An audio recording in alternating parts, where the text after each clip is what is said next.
نحمده ونصلي على رسوله الكريم اما بعد۔ آج میں آپ حضرات کے سامنے ایک اہم واقعے کے ساتھ پھر حاضر ہوا ہوں۔ امید ہے کہ آپ حضرات بغور سماعت فرمائیں گے، اور جس طریقے سے آپ حضرات نے میری پچھلی ویڈیو کو دیکھا اور آگے بڑھایا، اسی طریقے سے میں امید کرتا ہوں کہ اس ویڈیو کو اور آئندہ آنے والی تمام ویڈیوز کو آگے بڑھائیں گے، تاکہ سب لوگ اس سے فائدہ اٹھائیں اور اس کے ذریعے ایک دوسرے کو فائدہ پہنچاتے رہیں۔ آج میں آپ حضرات کے سامنے حضرت ذوالکفل علیہ السلام، جن کا ذکر اور جن کا تذکرہ قرآن کریم کے اندر 17ویں پارے کے اندر موجود ہے، انہی کا واقعہ بہت مختصر انداز میں اور چھوٹے انداز میں آپ حضرات کے سامنے بیان کرنے کی کوشش کرتا ہوں کہ ایک مرتبہ ایسا ہوا کہ حضرت عیسیٰ علیہ السلام، جو اللہ کے پیغمبر اور اللہ کے نبی اور اللہ کے رسول ہیں، اللہ کے نبی ہیں، انہوں نے یہ کیا کہ جب ان کی عمر زیادہ ہونے لگی تو انہوں نے یہ سوچا کہ ایسا ہے، اب میرا جانشین کوئی ایسا ہونا چاہیے جو نبوت کا کام اور نبی والا کام جو ہے یہ آگے بڑھا سکے اور دین کی تبلیغ لوگوں میں کر سکے، یہ کوئی ایسا شخص ہونا چاہیے۔ تو اس کے لیے حضرت عیسیٰ علیہ السلام کھڑے ہوئے اور اپنے تمام صحابہ کرام جو ان کے موجود تھے، اس حاضرین جو موجود تھے، ان کے سامنے یہ کہا کہ ایسا ہے، میں اپنا جانشین کسی کو بنانا چاہتا ہوں، اپنا خلیفہ بنانا چاہتا ہوں، اپنا قائم مقام بنانا چاہتا ہوں، جو میرے اس مشن کو، میرے اس کا کام کو اور میرے اس نبوت والے کام کو آگے بڑھا سکے، میں اس کے لیے ایک شخص کو نامزد کرنا چاہ رہا ہوں۔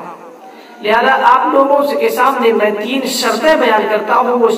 3 شرطیں جس کے اندر پائی جائیں گی، اس کو میں اپنا خلیفہ اور اپنا قائم مقام اور اپنا نائب بناؤں گا۔ اب وہ 3 شرطیں کون سی تھی، وہ پہلے آپ حضرات سمجھ لیجیے۔ پہلی شرط اس میں سے یہ تھی کہ ایسے شخص کو میں خلیفہ نامزد کروں گا کہ جو دن میں روزہ رکھتا ہو، یعنی مسلسل ہمیشہ دن میں روزہ رکھتا ہو، یہ پہلی شرط تھی۔ اور دوسری شرط یہ تھی کہ جو رات میں اللہ تبارک و تعالیٰ کے سامنے قیام کرتا ہو، یعنی نوافل میں پوری رات گزار دیتا ہو، تہجد وغیرہ پڑھ کر کے پوری رات گزار دیتا ہو، اور رات کا کوئی حصہ سوتا نہ ہو، یہ دوسری شرط تھی۔ اور تیسری شرط یہ تھی اس کے اندر کہ وہ زندگی میں کبھی غصہ نہ کرتا ہو، کبھی غصہ آئندہ زمانے میں یا گزرے ہوئے زمانے میں کبھی اس کے اندر غصہ نہ آئے، گزرے ہوئے زمانے میں کبھی اس نے غصہ نہ کیا ہو اور آئندہ زمانے میں بھی وہ غصہ نہ کرے۔ یہ 3 شرطیں جس کے اندر پائی جائیں گی، میں اس کو اپنا خلیفہ اور اس کا اپنا نائب اور اپنا قائم مقام اس کو بناؤں گا، جانشین بناؤں گا۔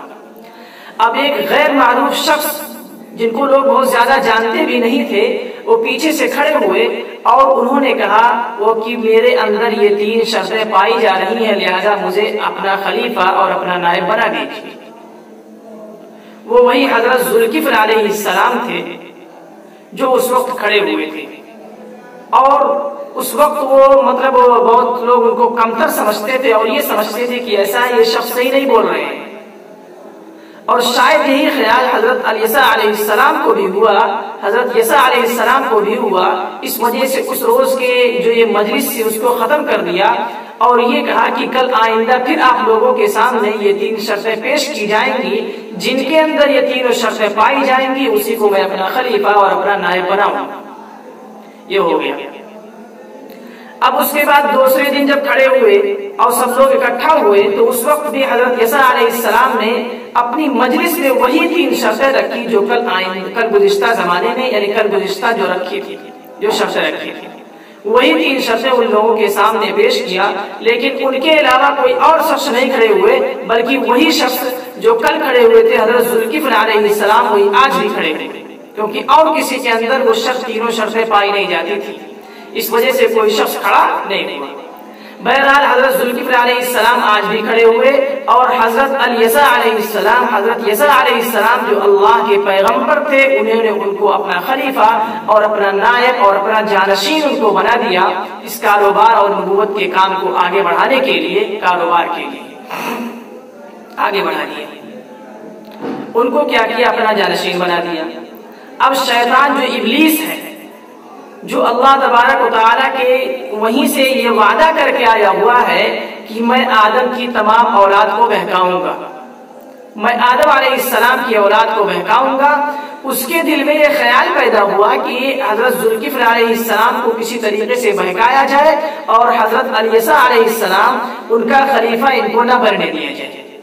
کسی بھی طریقے سے کوشش کی جائے۔ تو اس نے اپنے تمام حواریین کو اور اپنے تمام لوگوں کو اکٹھا کیا اور سب لوگوں کے سامنے یہ کہا کہ دیکھیے ایسا ہے، حضرت ذوالکفل علیہ السلام کو تم لوگوں کو چل کر کے بہکانا ہے، کون شخص جائے گا؟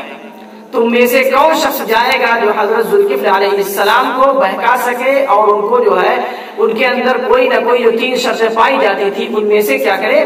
چاہے غصہ والی، چاہے نماز پڑھنے والی، چاہے روزہ رکھنے والی، ان میں سے کوئی شخص ان کے اندر سے نکال دیا جائے، کوئی شخص فوت ہو جائے اس طریقے پر۔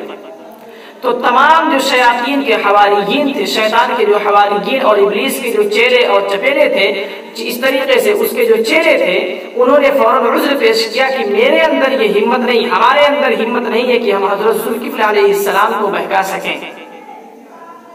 ان کو ہم لوگ پھسلا سکیں، بہکا سکیں اور ان کے اندر 3 شرطیں جو ہے ان میں سے کسی ایک کو فوت کر سکیں، ختم کر سکیں، ایسا ہم لوگوں کے اندر ہمت نہیں۔ تو ابلیس جو آدم علیہ السلام کا سجدہ کرنے سے انکار کر دیا تھا، اس نے یہ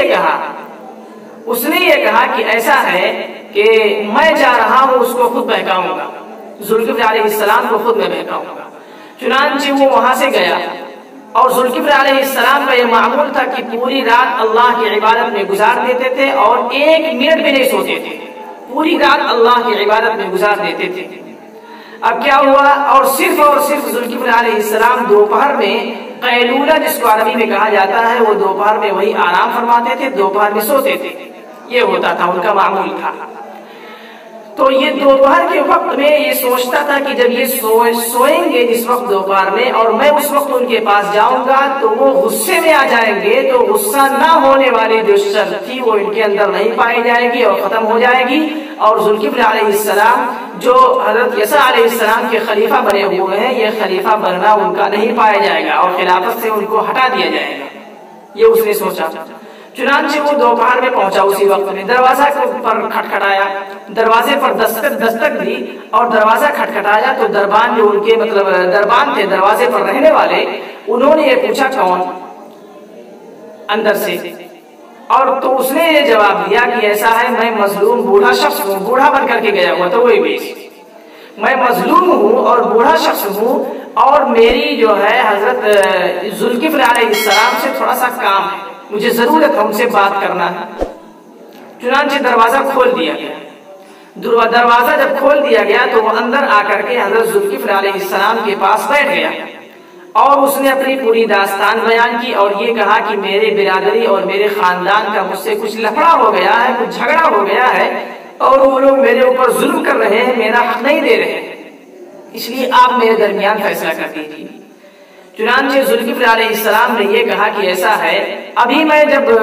شام کے وقت میں اپنے مجلس میں جب بیٹھوں گا تو وہاں آ کر کے تم آ کر کے اس کو وہاں بتلا دینا، جب وہاں بتلاؤ گے تو میں لوگوں کے سامنے تمہارا فیصلہ کر دوں گا۔ ذوالکفل علیہ السلام نے جب یہ دیکھا تو ایسے بات کرتے کرتے ان کا دوپہر کا وقت ختم ہو گیا اور ظہر کی نماز کا وقت آ گیا۔ اب کیا ہوا، جب ظہر کی نماز کا وقت ہو گیا تو ان کا جو دوپہر کا وقت وہ پورا خراب کر دیا اور ان کو سونے کو 1 منٹ بھی نہیں ملا۔ اب کیا ہوا،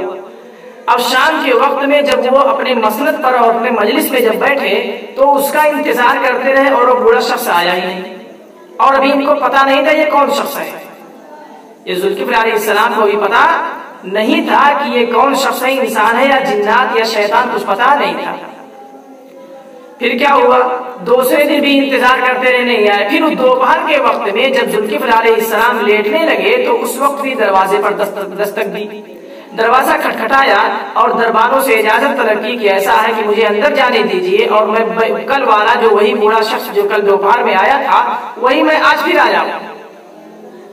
چنانچہ درباروں نے دروازہ کھول دیا اور وہ اندر آیا اور ذوالکفل علیہ السلام نے اس سے یہ پوچھا کہ ایسا ہے میں نے تجھ سے یہ کہا تھا کہ ابھی شام کے وقت میں جب میں اپنی مجلس میں بیٹھوں گا تو وہاں آنا اور تمہارا فیصلہ کر دیا جائے گا، تو تم وہاں آئے کیوں نہیں؟ تم وہاں پر موجود نہیں تھے جب میں وہاں فیصلہ کر رہا تھا۔ تو اس نے کہا، بہت آسانی سے جواب دیا اس ابلیس نے، اس نے کہا کہ حضرت ایسا ہے، وہاں اس وقت میں جو میری برادری کے لوگ تھے اس وقت آپ سے ڈر گئے تھے اور آپ سے خوف کھا گئے تھے، آپ سے ڈر گئے تھے، تو انہوں نے آپ سے ڈر کی وجہ سے یہ کہا کہ ایسا ہے ان کے پاس فیصلہ کرانے کے لیے نہ چلو، ہم آپ کا حصہ دے دیں گے، آپ کے اوپر جو ظلم و زیادتی ہوئی ہے اس کو ہم ختم کر دیں گے اور آپ کا حق آپ کے حوالے کر دیں گے، یہ انہوں نے وعدہ کر لیا۔ اور پھر بعد میں معاملہ یہ ہوا کہ بعد میں جب آپ وہاں سے اٹھ کر کے چلے گئے تو وہ مکر گئے، اپنی باتوں سے ہٹ گئے اور یہ کہا کہ تم کو تمہارا حصہ نہیں دیں گے۔ تو پھر حضرت ذوالکفل علیہ السلام نے ان سے یہی کہا کہ ابھی جب مجلس میں بیٹھوں گا تو پھر تم چلے آنا۔ اس طرح کا معاملہ ہو گیا۔ ذوالکفل علیہ السلام جب پھر شام کے وقت انتظار، اور آج کے دن بھی دوپہر کے وقت میں 1 منٹ بھی سوئے نہیں، کل بھی نہیں سوئے اور آج بھی نہیں سوئے، اور آپ کو معلوم ہی ہے کہ رات میں وہ نہیں سوتے تھے، اللہ کی عبادت صرف کیا کرتے تھے۔ اب کیا ہوا، جب آج شام کے وقت میں حضرت ذوالکفل علیہ السلام اپنی مجلس میں اپنی مسرت پر بیٹھے تو اس وقت بھی نہیں آیا، کیونکہ یہ ابلیس تھا، ان کو صرف اور صرف غصہ دلانا تھا، اور ذوالکفل علیہ السلام آج بھی غصہ نہیں ہوئے۔ اب تیسرے دن کیا ہوا، وہ اسی وقت پھر دار دستک دی آ کر کے، اور معاملہ یہ تھا کہ حضرت ذوالکفل علیہ السلام نے اپنے دربانوں کو اور اپنے گیٹ مین کو یہ حکم دیا تھا کہ ایسا ہے، آج کوئی بھی شخص آئے گا تو دروازہ مت کھولنا، دروازے پر کوئی بھی شخص آئے گا تو اس کے لیے دروازہ کھولنا نہیں، آج میں آرام کروں گا، کیونکہ 2 دن ہو چکا ہے، میں 1 منٹ بھی سویا نہیں۔ چنانچہ حضرت ذوالکفل علیہ السلام جب آرام فرمانے لگے تو وہ پھر آ کر پہنچا دروازے پر، اور اس نے جب دروازہ کھٹکھٹانے کی کوشش کی تو دربان نے منع کیا کہ ایسا ہے آج اندر نہیں جا سکتے، تو اس نے جب منع کر دیا دربان نے تو اور دروازہ کھولنے سے انکار کر دیا، تو معاملہ یہ ہوا کہ اوپر ایک روشن دان، جس کو ہم لوگ سوراخ کہتے ہیں، ایک مطلب سوراخ تھا، روشن دان تھا، اس میں سے اڑ کر کے چلا آیا، اندر آ کر کے فوراً بڑھ گیا۔ اور ذوالکفل علیہ السلام نے جب اس کو دیکھا تو اس سے پوچھا تم آئے کہاں سے، تم کیسے آئے؟ تو اس نے بتایا کہ میں روشن دان سے آیا ہوں، اس سوراخ سے آ گیا ہوں، جب دروازہ بند ہے تو آیا کہاں سے؟ تو اس نے بتلایا کہ میں جو ہے اوپر سے آیا ہوں روشن دان کے ذریعے۔ تو حضرت ذوالکفل علیہ السلام کو یقین ہو گیا کہ یہ کوئی انسان نہیں بلکہ یہ ابلیس ہے جو ہم کو بہکانے کے لیے یہاں پر آ رہا ہے، جو ہم کو غصہ دلانے کے لیے یہاں پر آ رہا ہے۔ تو اس وجہ سے حضرت ذوالکفل علیہ السلام نے کیا کیا، اس کے اوپر غصہ نہیں ہوئے، اور اس نے آ کر کے اب تیسرے دن آ کر کے یہ کہا کہ حضرت میں ابلیس ہوں، اس نے صاف صاف بتلا دیا کہ حضرت میں ہی ابلیس ہوں، اور میں آپ کو غصہ دلانے کے لیے اور آپ کو بہکانے کے لیے روزانہ 3 دن سے آ رہا ہوں، لیکن میں آپ معافی مانگ رہا ہوں کہ میرے اندر یہ طاقت نہیں ہے کہ میں آپ کو بہکا سکوں، میرے اندر یہ ہمت نہیں ہے کہ میں آپ کو بہکا سکوں۔ 3 دن میں نے 2 دن کر یہ کوشش کیا کسی طریقے سے آپ کو غصہ دلا دوں تاکہ آپ حضرت یسوع علیہ السلام کے خلیفہ نہ بن سکے، لیکن بہرحال میری کوشش ناکام ہوئی، میں اپنی کوشش میں ناکام رہا اور میری کوشش ناکام اور نامراد ہو گئی، اس لیے میں آپ سے معافی مانگتا ہوں اور ہاتھ جوڑتا ہوں کہ میں اب آپ کے سامنے کبھی آپ کو بہکانے کے لیے نہیں آؤں گا۔ یہ ابلیس تھا جس نے وعدہ کیا تھا حضرت آدم علیہ السلام کو، جس نے سجدہ کرنے سے انکار کر دیا تھا، اور اس نے وہیں پر وعدہ کر لیا تھا کہ میں آدم کی اولاد کو بہکاؤں گا، لیکن جو نیک لوگ ہوں گے اس کے اوپر ان کا بس نہیں چلے گا، ان کے اوپر جو نیک بندے ہوں گے اللہ تبارک و تعالیٰ کے، ان کے اوپر اس ابلیس کا بس نہیں چلے گا، اور وہ ان کو نہیں بہکا سکتا ہے، اور ان کو سیدھے راستے سے نہیں روک سکتا ہے، اور ایمان سے نہیں ہٹا سکتا ہے، اور نیک اعمال سے نہیں ہٹا سکتا ہے۔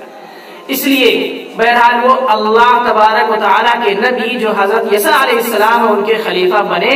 اور ان کو ابلیس بہکا نہیں سکا۔ اس لیے میرے محترم دوستوں اور بزرگوں، میری آپ سے درخواست ہے اور میں آپ سے یہ کہنا چاہ رہا ہوں کہ اگر ہم لوگ اللہ تبارک و تعالیٰ کے دین پر قائم رہیں گے اور جو اللہ تبارک و تعالیٰ سے وعدہ کر کے آئے ہوئے ہیں اس پر جمے رہیں گے اور ایمان پر رہیں گے اور نیک اعمال پر رہیں گے، تو کسی کے اندر کوئی طاقت نہیں ہے جو ہم سب کو بہکا سکے۔ لیکن بہرحال اللہ تبارک و تعالیٰ سے ہمیشہ یہ شیطان مردود سے پناہ مانگتے رہنا چاہیے، اللہ تبارک و تعالیٰ کی ہمیشہ پناہ مانگنا چاہیے شیطان مردود سے، اور اعوذ باللہ من الشیطان الرجیم پڑھتے رہنا چاہیے۔ اس کے ذریعے اللہ تبارک و تعالیٰ شیطان سے دور رکھیں گے اور اس کے بہکاوے سے دور رکھیں گے۔ بس اللہ تبارک و تعالیٰ ہمیں اور آپ کو عمل کرنے والا بنائے۔ اللہ تبارک و تعالی ہم سب کو کہنے سننے سے زیادہ عمل کی توفیق عطا فرمائے۔ وآخر دعوانا ان الحمد للہ رب العالمین۔